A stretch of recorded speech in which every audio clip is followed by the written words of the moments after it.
योग्य प्रकारे ठेवता येईल यावरती निश्चित आपल्याला या अनुषंगाने विचार करण्याची गरज आहे. बातमी आंब्याच्या संदर्भातली. हापूस आंब्याच्या उत्पादनामध्ये 80% घट नोंदवण्यात आली आहे.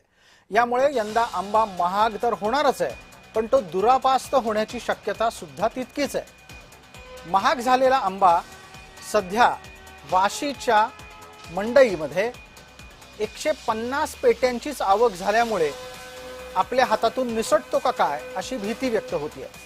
हापूस आंब्याच्या दरामध्ये वाढ होईल हे या निमित्तानं व्यक्त केलं जातंय.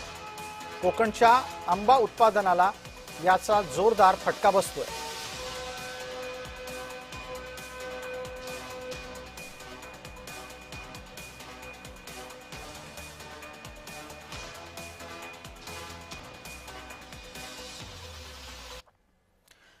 एक बातमी महत्वाची आहे, कारण ती तुमच्या